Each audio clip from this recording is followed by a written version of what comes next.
makes me want to be a better person. Being a man, how you running away, it's running home. Stepping in when the pressure's on. Can I have a grilled cheese? Oh, why, yes, you can. Being a man. What's wrong? It tastes yucky. It's not that bad. You're not supposed to talk with your mouth full. Being a man. Well, Johnny, hello. It's such a pleasure to meet you. Pleasure to meet you as well. God's Country Song. I enjoyed it immensely. I really did. And someone who comes from a very religious family, Assembly of God. My dad was one of the founders of Oral Roberts University. Wow. My brother was a deacon. My grandmother's Eastside Churches in Grand Junction, Colorado. So, first of all, it's just refreshing to see a movie like this. Well, you thank know, as a film critic for almost 30 years, there is a lot that I watch against my will. And it's just so great to see a positive movie, something that could change people's lives, something that gives them some positive influence, and just a good message, and good music to boot. Well, thank you. You know, it's great to be here in Nashville, you know, because it's my first time here, and it's everything that I expect it to be, and this movie is just icing on the cake, so congratulations. Well, thank you. Now, tell me about the journey for this movie, because the main character, it's about fatherhood, it's about sacrifice. It's just, I can't imagine all this happening to one man and the pressures on him. And I didn't know if that was something maybe in your life that you drew upon, that you needed some guidance, or you had some trouble in your life where you had to choose between success or, you know, something else?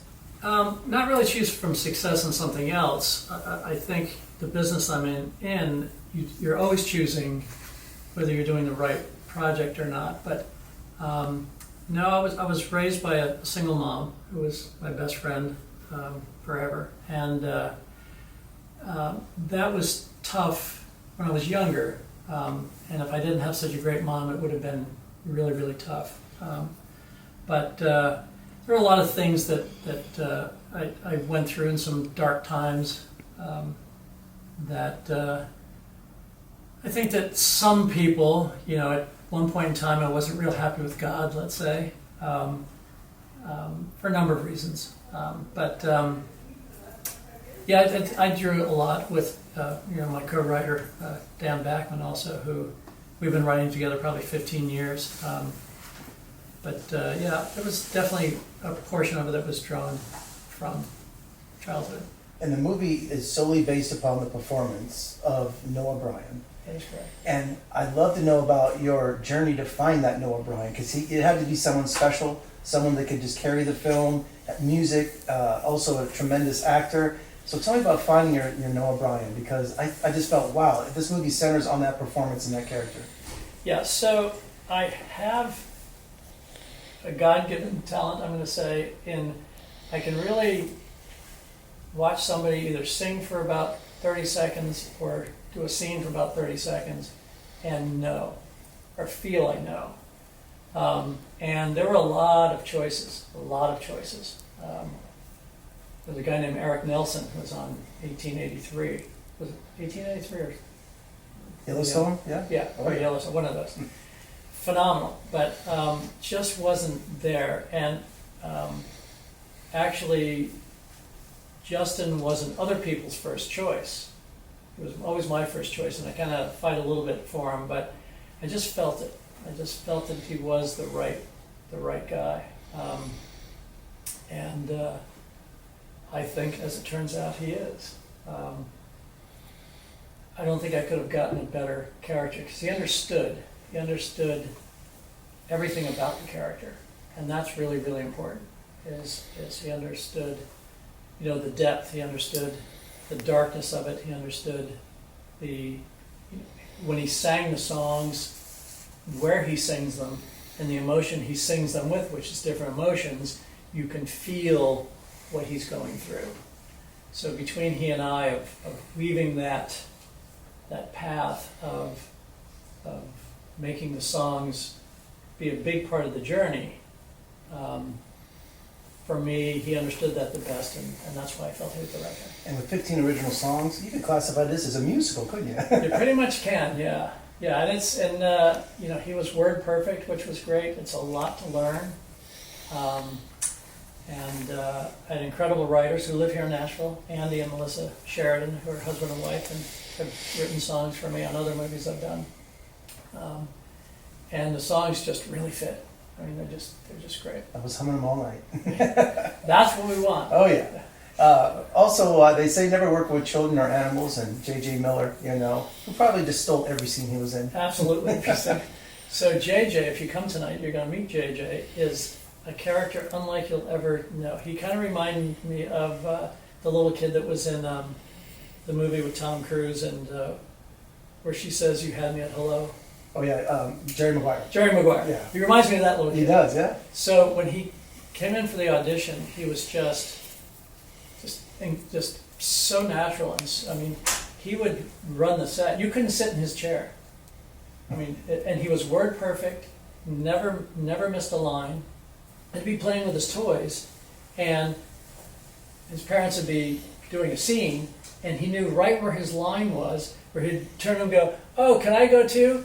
And then he'd go right back to playing with his toys. I mean, you sit there and you go, how does he do it? But yeah, he stole the show for sure. And you couldn't have a country movie without a ballroom brawl, So Have to have one of it looked those. pretty convincing. I took stage combat in college. That looked pretty good. Any loose punches in that scene, or?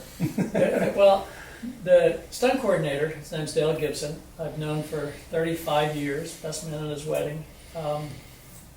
One of the top stuntmen in the country. Coordinated the fight, and so I've been working with him forever as well. I've been working with Dale probably 25 years, and yeah, so we worked on that.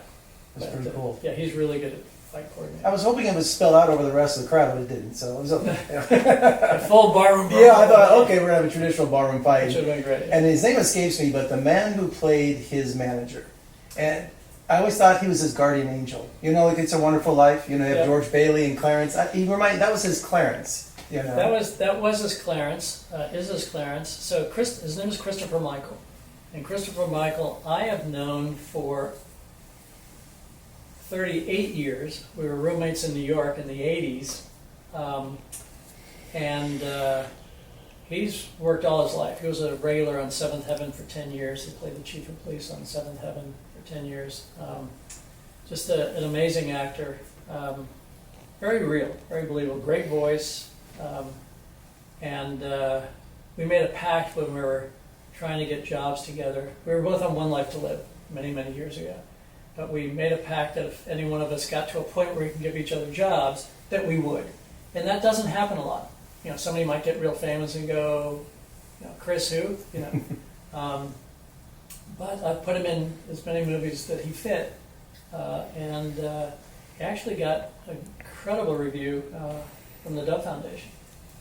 Yeah, he did a great He job. fit perfectly in this. He was my favorite. So. Yes, he did a great job. And finally, He's coming tonight. I'm going to meet him. I can't wait to meet him.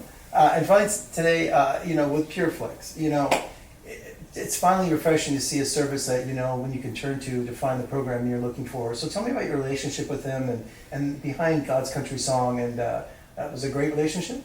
Yeah, so I actually go back probably 12 years with Pureflix. I distributed movies for many number of years of faith-based content, and Jim Schubert, who I love dearly, who I've known for that amount of time, worked together for a long, long time. We used to talk all the time about, I'd love to do something for Pureflix someday, and he would pitch my name in there and everything else, and finally last year we did a series, Dan and I, my co-writer, called Saved by Grace, from which I understand was the #1 series on Pureflix, which is from a movie I did in 2016 called Saved by Grace. Also, it starred Joey Lawrence. Mm-hmm. We did the series, and after the series, we talked about what else do I have, and we talked about this, and Pureflix has been amazing. I mean, they've really been a big part of my career. They really stepped up on Saved by Grace. They gave me the money needed. And that's hard today with faith-based stuff. A lot of people think you can go make a movie for $10. Oh, it's faith-based. It's and they're going to watch it anyway because it's got faith in it. Doesn't matter the quality or who's in it. Not true today. it's changed. It's changed a lot. You need to make a good quality film that looks good, sounds good, it's a good story, well written, and well performed. You really do. So again, Pureflix stepped up graciously and gave me the budget I needed to do this. And it's big, you know, when you have crowds of 150 people, 200 people, they're not cheap. You know, if it's a low budget, you have 5 people there and you make it look like 200. But yeah, that's Pureflix has been great. It looked amazing. It looked amazing. Well, congratulations, and I Thank you. appreciate your time today, and My pleasure. best of luck with God's Country Song. Thank you. We'll see you tonight. You bet. Great.